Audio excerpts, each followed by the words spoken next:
Muy buenas tardes, soy el profesor Ricardo Romero y estamos de vuelta con una nueva clase, pero esta vez del curso de Geografía para el cuarto año de secundaria.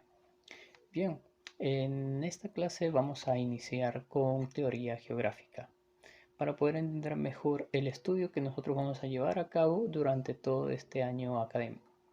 Bien, teoría geográfica 1. Vamos a ver la primera parte, los primeros estudios que se dieron para hablar de geografía. Ya en una segunda parte, en el segundo tema, hablaremos de qué leyes también nos ayudan a entender mejor los fenómenos geográficos. Bien, vamos a utilizar el resumen que yo he preparado para ustedes para que puedan entender mejor lo que hay en el boletín. Como ya les había recomendado en la clase de historia, igual en geografía, utilicen primero el resumen para que después puedan entender algunos conceptos que se encuentran en el libro. Bien, sin más preámbulo, vamos a avanzar. La teoría geográfica, ¿qué cosa es? ¿Qué cosa es geografía? La geografía en realidad es una ciencia que estudia la relación entre el ser humano y el medio ambiente en el que vive, cómo el ser humano interacciona con su ambiente, lo transforma, cómo es que convive con él. Esa es la geografía, ¿no? ¿Qué es lo que hizo el ser humano incluso en el pasado también? ¿Qué es lo que hizo con la geografía? ¿Cómo cómo interactúa con el medio ambiente? Eso también se va a ver en todo este año académico. Bien, entonces quede claro que la geografía es una ciencia también. Evolución histórica. La geografía como disciplina nace ya en Grecia, ¿está bien? En el siglo IV a.C. aproximadamente, ¿está bien? Aristóteles usó el término de geografía, que significa descripción de la tierra, porque viene de dos términos griegos, geo, que es tierra, y grafos, que es descripción. Entonces, en aquel tiempo la geografía simplemente se encargaba de describir los fenómenos físicos o atmosféricos que sucedían. Sin embargo, aún no se le daba o todavía no habían unas explicaciones científicas profundas para poder entender el porqué de esos fenómenos. ¿Está bien? Primero solamente es pura descripción. Cuando vayamos a la parte del padre de la geografía antigua, veremos que es Hecateo de Mileto, y él escribió un libro llamado Los viajes. Aquí donde él hace es una descripción de los lugares donde él visita, la descripción física de los lugares que ve, el relieve que tiene cada uno de estos lugares que él ha visitado. ¿Está bien? Entonces ahí vemos que la geografía nace como una ciencia, bueno, como una disciplina descriptiva, nada más. Sin embargo, para ser catalogada como una ciencia más adelante, será todavía cuando lleguemos a la edad moderna. Eh, la geografía moderna y universal va a ser llamada ciencia gracias a los aportes de Alexander von Humboldt. Alexander von Humboldt fue autor del principio de causalidad, donde él dice que todos los fenómenos geográficos que nosotros vemos tienen una causa. Algo las origina y debemos de entender el por qué, porque esas causas no son cosas del azar, suceden por algo. Entonces él dice que la geografía se encarga de encontrar las causas por las que suceden los fenómenos geográficos. Entonces, cuando ya hablamos de que algo, como la geografía estudia causas, busca causas científicas, estamos hablando ya de una ciencia. Entonces, por esa razón se le otorga el carácter de ciencia a la geografía a partir de estos momentos, con Alexander von Humboldt. Escribió Cosmos y viajes equinocciales del nuevo continente. Esas son las cosas que él ha visitado durante sus viajes, ¿no? Que él hacía incluso en el Perú, también hace algunas investigaciones durante su viaje, ¿no? Ya sabemos que es el que da cuenta de la corriente peruana, conocida como corriente de Humboldt, ¿no? Nuevas especies como el pingüino de Humboldt, que debes de haberlo escuchado, etcétera, ¿no? Él también ha venido al Perú entonces y ha hecho bastantes investigaciones. Por eso se le considera a él como el padre de la geografía, pero como ciencia, una geografía universal y moderna. Bien, Humboldt decía entonces que la geografía es una ciencia sintética. Síntesis, que significa que todas las cosas, todos los fenómenos tienen una conexión. Un fenómeno sucede, puede provocar otro por cadena, es es decir, es consecuencia de otro, ¿no? Un fenómeno es consecuencia de otro que se produjo antes, y así. Entonces, hay una causa para que sucedan esos fenómenos, ¿no? Busca las conexiones entre fenómenos geográficos para encontrar las causas de dichos fenómenos y también formular leyes. Ya como ciencia puede formular leyes, es decir, cosas que, o sea, una ley es algo que sucede y siempre va a suceder. ¿Está bien? Eso es una ley. Objeto de estudio. ¿Cuál es el objeto de estudio de la geografía? El espacio geográfico. El espacio geográfico es el objeto de estudio. El espacio geográfico es donde el ser humano realiza sus actividades, es decir, donde el ser humano actúa con su medio y lo transforma. Cuando el ser humano tiene contacto con su medio. ¿Ya? Fuera de donde ya no llega el ser humano, donde ya no realiza sus actividades diarias, entonces eso ya no es considerado parte del objeto de estudio de la geografía. Por ejemplo, el cosmos, que es ya otra cosa, eso ya se dedican a otros estudios.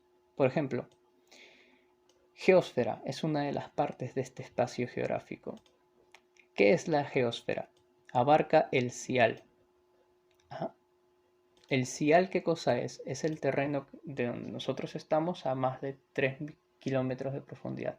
Todo ese terreno forma la llamada geósfera. ¿Está bien? Ese es el terreno donde los seres humanos todavía tienen interacción. ¿Ya? Porque hay minería también que se realiza. Entonces esa minería significa, el ser humano también interactúa con el interior de la Tierra. Claro, no llega hasta el fondo, ¿no? Pero sí interactúa con ellos. ¿Bien? También la atmósfera. Claro, el ser humano también interactúa con la atmósfera diariamente. ¿Ya? Pero no con todas las capas de la atmósfera, sino solamente hasta una cierta capa, hasta la troposfera, que es 18 kilómetros de altura. ¿Cómo? O sea, diariamente me dices que los hombres también pueden estar a 18 kilómetros de altura, los seres humanos. Sí, los seres humanos, pues cuando viajan. Por ejemplo, si utilizas un globo aerostático, cuando utilizas un avión, hay aviones incluso que viajan a más altura, ya eso, ¿no? Entonces, pero más allá ya no. Más allá ya le compete a otro estudio, ¿no? Hidrosfera. Abarca hasta la zona fótica. La zona fótica se le llama zona fótica a la zona donde llega todavía la luz solar, a 200 metros bajo el nivel del mar. Es decir, el ser humano también interactúa con el fondo marino, pero solo hasta los 200 metros sobre el nivel del mar. ¿Por qué? Primero, se realiza la pesca en la zona fótica, ¿no? Se realiza la pesca en la parte de la superficie. También se hacen investigaciones un poco submarinas para poder investigar pues, qué especies se encuentran a 100, 150, 200 metros de profundidad. Y también incluso más allá, ¿no? Claro que no con seres humanos, sino ya con otros artificios, porque debido a la presión del mar, un ser humano no puede estar tan a profundidad porque se muere, ¿no? Eso, entonces podemos decir que estos tres, la geósfera, la atmósfera y la hidrosfera, son los límites, ¿no? Aire, tierra y mar son los límites donde se encuentra el ser humano. Ese es el espacio geográfico. Y ahora, dentro del espacio geográfico también podemos considerar un geosistema. ¿Geosistema qué son?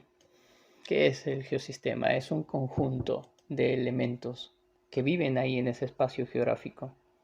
Pueden ser elementos bióticos, abióticos y también antrópicos, que vendrían a ser el ser humano.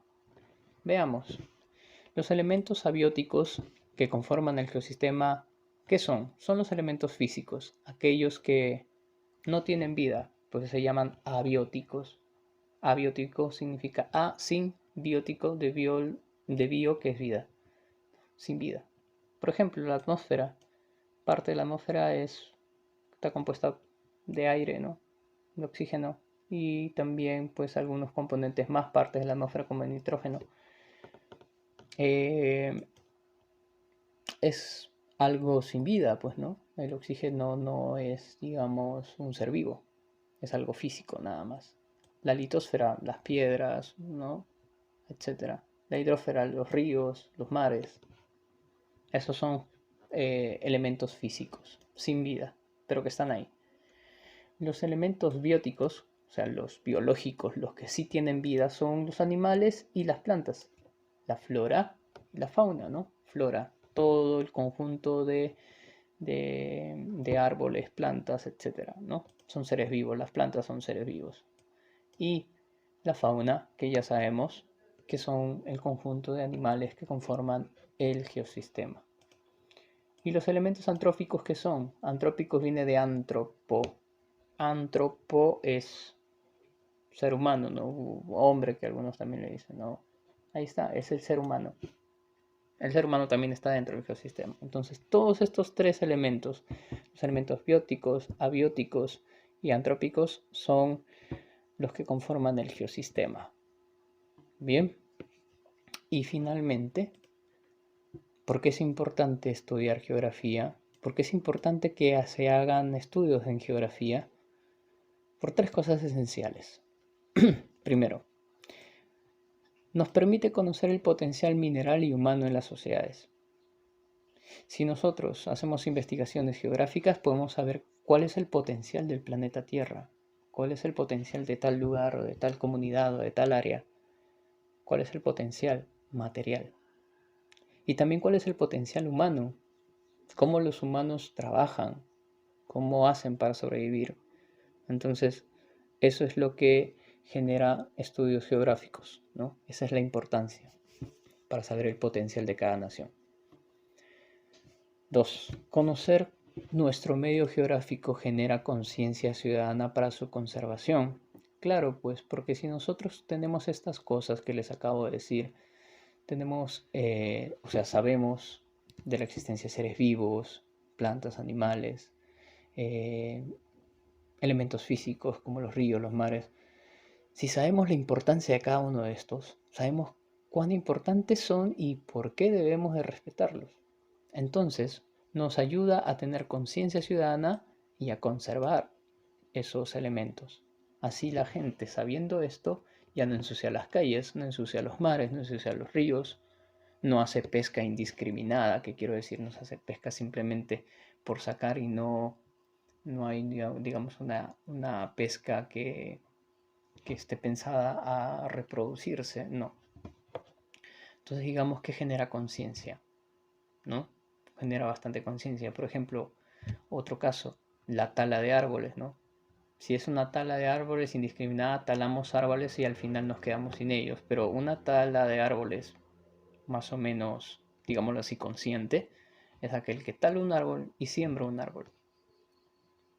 ¿Me entiendes? Entonces, ese es tener conciencia. Conciencia del medio en el que ocupas y la importancia que tienen estos.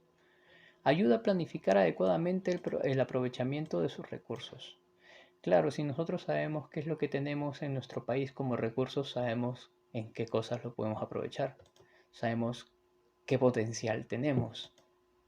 Es decir, nuestros recursos nos hacen saber a qué estamos propicios a desarrollar, qué sectores económicos podemos apoyar, qué sectores productivos podemos apoyar. Entonces, al saber entonces esto, ¿no?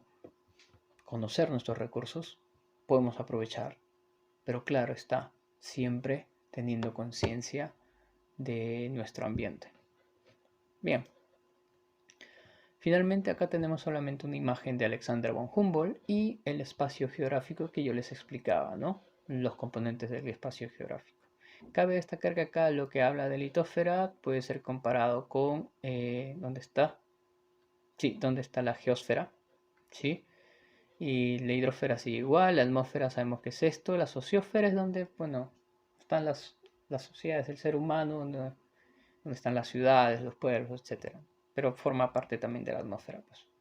Bien, en fin, esta clase ha sido corta porque no es tan larga esta primera parte. La segunda parte sí necesita un poco más de explicación, pero hay un poco más de gráficos, claro está. Pero con esta aquí terminamos. Vamos a ir al libro.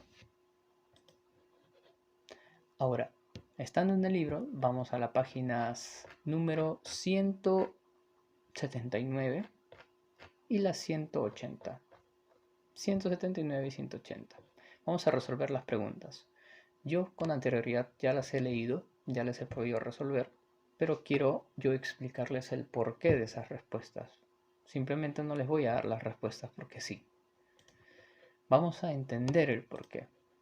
Por ejemplo, en esta primera parte dice, ¿qué entiendes por geografía? Sabemos que la geografía es una ciencia que estudia la interacción entre el ser humano y su medio ambiente, ¿no? Pero como hay un espacio pequeño ahí, no tenemos tanto espacio para escribir, lo resumí así. Estudia la relación entre el ser humano y su medio geográfico o su medio. 2. ¿Cuál es el espacio geográfico? ¿Se acuerdan, no? El espacio geográfico, ¿qué cosa es? Es el lugar donde el ser humano puede interactuar, o el ser humano donde hace sus actividades diarias, ¿no? Lugar donde el ser humano realiza sus actividades. Ese es el resumen. 3. Define los siguientes componentes del geosistema. Tenemos acá solo dos de los tres componentes, ¿no? Tenemos la antroposfera y la hidrosfera. Por ejemplo, antroposfera, ¿qué es? Es la capa donde vive el ser humano. Antropo, recuerden, ser humano, ¿no? Antroposfera. Hidrosfera es la capa donde está el agua del planeta. Esa es la hidrosfera. La hidrosfera es solo, no solo son los océanos ni los mares, son también los ríos, las lagunas que se encuentran en el continente. 4. La geografía no estudia. ¿Qué cosa no estudia? Bueno, estudia todo esto, ¿no? Cambios climáticos y eclipses, migraciones, erosión de suelos. El puerto del Callao específicamente, no, creo que aquí podemos elegir la E. ¿Por qué? Porque acá está hablando de algo específico, solamente el puerto del Callao. En cambio, estos de acá son más generales. Acá te dice los cambios climáticos, ¿no? Acá los eclipses, las migraciones, las erupciones son conceptos más generales. Pero acá solo estoy hablando de un puerto. El puerto del Callao solamente no. Entonces, la E. Vamos ahora con esta parte, voy a retroceder un poco para que se vea mejor. Ahí está. Tenemos, trabajando en clase, geograma. Tenemos preguntas para poner aquí el resultado. Primero, padre de la geografía descriptiva, la geografía antigua, pues no, que solamente era pura descripción. Hecateo de Mileto, ¿no? Hecateo, la número 1. 2. Elemento biótico del geosistema relacionado con la zoogeografía. Zoogeografía, zoo, la palabra zoo, que viene también del griego que es animal, entonces significa que estudia los animales. Y el conjunto de animales es la fauna. 3. Con él, la geografía adquiere el carácter de ciencia. Dice con él. O sea, ¿cuál es el personaje que dice, oye, la geografía es una ciencia porque todos los fenómenos geográficos que suceden tienen una causa y tenemos que saber cuál es esa causa? ¿Quién es el que hace eso? Alexander von Humboldt. 3 sería entonces Humboldt. 4. El paisaje debe ubicarse haciendo uso de las coordenadas geográficas. Bueno, esta parte lo vamos a entender mejor con el segundo tema porque vamos a hablar de un principio geográfico que es la localización. ¿Ya? Aquí está hablando de que todo fenómeno geográfico se tiene que ubicar en el espacio, o sea, en el lugar donde sucede. Por ejemplo, digo, oye, un trueno ha sucedido en la ciudad de Puno o hay lluvias en la ciudad de Lima. Estoy ubicando un fenómeno geográfico que está sucediendo en un lugar específico. Ya, entonces, la 4 voy a poner Ritter porque Carl Ritter es uno de aquellos que propone este principio de la ubicación. Y eso lo vamos a ver en el segundo tema. 5. Elementos bióticos del geosistema relacionado a la fitogeografía. La fito, que son las plantas. El conjunto de seres vivos que conforman las plantas se le llama la flora. Entonces, por esa razón, la 5 es flora. Y así concluimos con este pequeño geograma. Verificando el aprendizaje. Ha sido muy rápido por lo que veo. Ahora, la 1 dice, la geografía como ciencia es reconocida a partir de los escritos de, como ciencia dice, ¿no? Recuerden, es Alexander von Humboldt. Alexander von Humboldt. 2. Etimológicamente la geografía estudia la.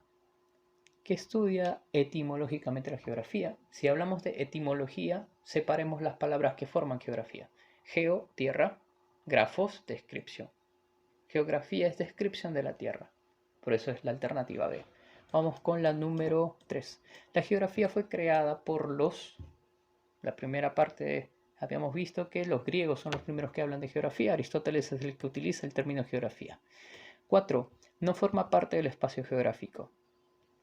El CIAL habíamos visto, la zona fótica, que es la zona del agua donde llega la luz. La ionosfera no, la ionosfera está mucho más allá de la troposfera. Sabemos que el ser humano solamente llega hasta la troposfera, más allá ya no. Bueno, llega con cohetes espaciales, pero no. Diariamente no sucede, pues. O sea, ya. Entonces la ionosfera es una de las capas de la atmósfera que está muy arriba. Entonces eso ya no forma parte del espacio geográfico. 5. El relieve es parte de los elementos del geosistema. Ah, el relieve, la forma del suelo. El suelo, ¿qué cosa es? ¿Un ser vivo o no un ser vivo? El suelo no tiene vida, pues no es un ser vivo. Entonces es abiótico. Si fuera ser vivo sería biótico. Entonces sería la letra E. 6. No es un personaje de la geografía antigua. Para eso quiero que observen acá, por favor, porque en su boletín acá les dan una lista de aquellos que pertenecen a la geografía antigua y a la geografía moderna. ¿Quiénes son los que pertenecen a la geografía antigua? Aquellos que solamente se basaban en la descripción de los sucesos geográficos que había. Tenemos, por ejemplo, Hecateo de Mileto, que es el primero, Anaximandro de Mileto, Aristóteles, Aristarco de Samos, y así, la lista es enorme. Bueno, no tan grande ahí, pero bueno, ahí está. Y la edad moderna tenemos pues a los que ya tienen a la geografía como una ciencia, que buscan explicaciones científicas. Alexander von Humboldt, Bernardo Bernius, Immanuel Kant, Karl Ritter, que les acaba de mencionar hace un momento, etc. Entonces acá dice la pregunta, ¿dónde está? No es un personaje de la geografía antigua. Si nos ponemos a ver esa lista, nos vamos a dar cuenta que Karl Ritter es de la geografía moderna, porque este sí busca científicamente explicaciones. 7. El autor del principio de causalidad, del cual busca encontrar el porqué del paisaje, es Alexander von Humboldt. ¿Se acuerdan? El porqué. El por qué sucede tal río. Perdón, ¿por qué sucede tal trueno? ¿O por qué sucede? ¿O por qué el desierto tiene esas dunas?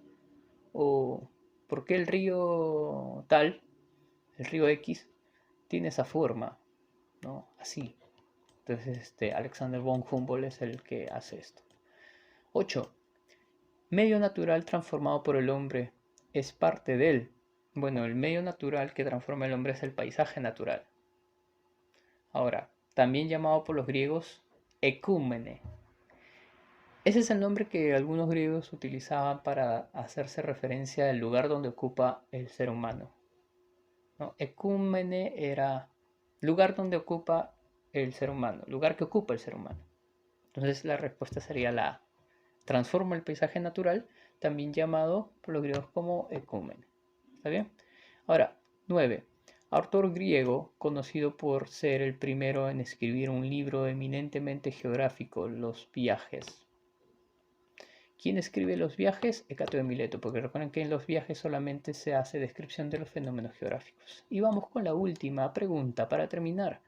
10. El agente geográfico más importante por la constante transformación que realiza el relieve terrestre.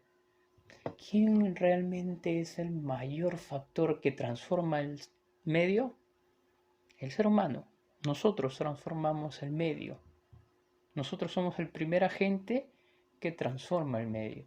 Hacemos tala, hacemos pesca, hacemos agricultura, hacemos cosas que hacemos que pues que cambie la geografía. Las grandes industrias, por ejemplo, también contaminan ciertos lugares y eso produce lluvias ácidas, por ejemplo, produce contaminación a gran escala. Entonces nosotros, los seres humanos, somos el primer agente contaminante o también el primer agente transformador. ¿Sí? Entonces la respuesta sería la A, el hombre. Bien, entonces con esta última pregunta estamos terminando con el primer tema de geografía. Hay algunas cosas que todavía tenemos que ver en el segundo tema, espero que me sigan. Y ya entonces nos veremos dentro de un momento. Sí, y bueno, hasta aquí conmigo. Cuídense bastante, ya nos estaremos viendo luego. Adiós.